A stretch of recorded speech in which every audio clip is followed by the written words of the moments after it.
We've all had the issue. We tell the AI to do something and it just doesn't do what we asked it to do. So in this video, I'm going to teach you how to make AI actually accurate, actually do the thing that you want it to do. I've put thousands of hours into AI. I've gone through all the mistakes, and I'm just going to be an open book here and just share with you exactly how I've overcome this problem with some very simple logic. We're going to use logic to solve this problem for you. Really, all an AI is trained behavior. We tell it to do something, and the way in which we tell it to do the thing, it adopts a certain behavior and tries to do those things with behavior. That behavior impacts an action. It's the same with us, really, to be honest. If I make you feel sad, one of the actions you might take is to cry or leave the room and be somewhere else, right? There's behaviors create action. So if we know that about the AI, then we have to make sure that the behaviors that we're giving it are conducive to the outcome that we want it to make. So how do we get AI to emulate a behavior to do the thing that we want it to do, aka become more accurate? So I want to give the example of charisma. Let's say you are my agent and I'm prompting you. But even though this is actually highly applicable to real life with humans, let's say I want you to be charismatic. Okay, go on, be charismatic. It's difficult to define, right? It's hard to know. It's like, okay, charisma. You don't really know what to do. You've got nothing to actually action, especially if you're not charismatic. If you're already charismatic, you do these things subconsciously. But if you're not charismatic, how do you learn a skill like charisma? Well, the way that I think about this, and certainly the way I prompt the AI, is to go into this level of thought. First of all, you have to define what charisma is. That's the main thing. How we define charisma is, I would say, you're kind of looking at charisma as the end result. But in order to be someone who is viewed as charismatic, there are a series of different things that you would have to do. And anyone who's charismatic, you will know that they possess these traits, or at least the minimum requirement of those traits. If they possess all of those traits, they're going to be very charismatic. If they have very few of those traits, they might have a little bit of charisma, but not a lot. There's a varying degree. So what you need to do is list out all of the things that make someone charismatic. So I'll give you some examples. One of those things might be someone who walks into the room and looks in the eye everyone in that room. That's one element of charisma. What if someone's about to start a conversation with you, you lean in and you're the first one to put your hand out? I would say that's part of charisma. What about laughing at somebody's joke? I would say that's probably an element of charisma. What about nodding in approval like you're listening to someone when they're talking to you? What about your ability to talk on stage confidently? This is all charisma. You know, the way you use your hands, there's a specific way you can use your hands that give people the impression that you are charismatic. It's the same thing as, like, if you look at courage, try to defining what courage is, if I'm going to be courageous, I just have to do the traits that make me courageous. So I could, in actuality, pretend to be courageous, and in the act of pretending to be courageous, I do a courageous thing. Someone walks in the door and they're threatening my life. I could pretend to be courageous and do the things that I would define as courageous.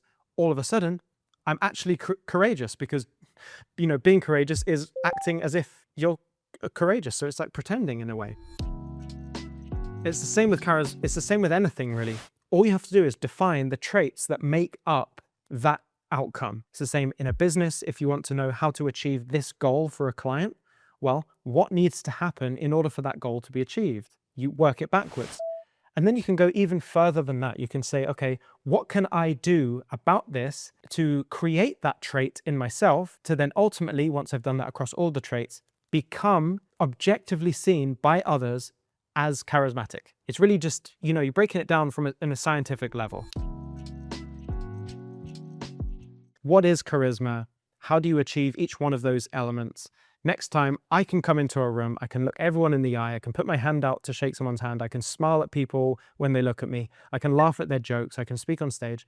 All of a sudden, I am charismatic. I've just become it.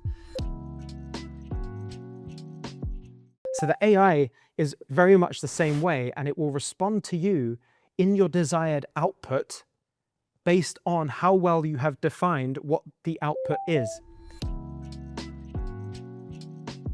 If I say, I want you to do a good job writing an email, what is good? Like, how do you define good? Is good just getting one letter on the email? To some people, that would be good, I guess.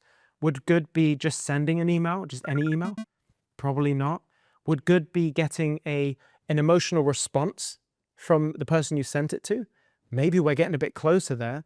What kind of response though? Because you could get an angry emotional response, and that's not good. We don't want that. We want a positive response to that email. And so you need to define what actually good is.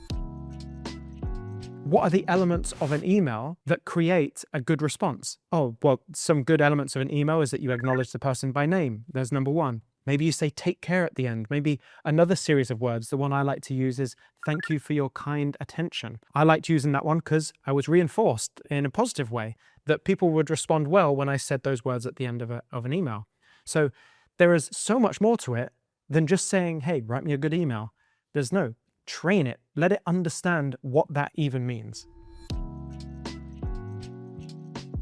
So I especially like this because I deal with clients all the time. I operate my business and I have a lot of outcomes that I'm looking for. I want to make more money. I want to help other people make some money. And so in order to achieve that goal, I work back like this. And this skill, this ability to think like this, that you're going to actually install in your own computer right after this video, is something that directly impacts revenue for me. Like I actually make money from this thinking. And so talking about making it possible for you, what I've done is I've set out a whole load of homework. And this homework is kind of in worksheets and a quiz as well, maybe like some learning materials. That after this video, if you really want to extract the value of this and apply it and get the maximum amount of value from this thinking, I've actually created some resources for you. One of them that you can copy and paste into your AI, and it will teach the AI to think like this. Essentially, as I have promised in the title of the video, forcing the AI to actually be accurate. It's really a learned behavior. You're going to teach it. I'm going to help the AI help you learn how to do it as well in your own talking with AI. And that's all in the top link in the description. If you just go down, click the link, you'll actually see a page with all the homework. All you've got to do is enter in your email. Everything opens up absolutely for free.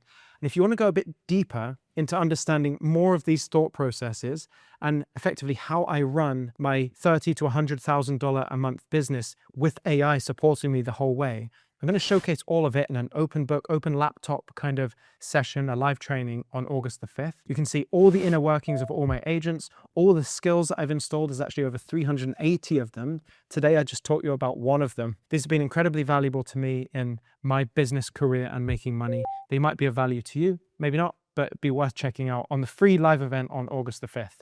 Okay, I think that's all. I'll see you in the next one.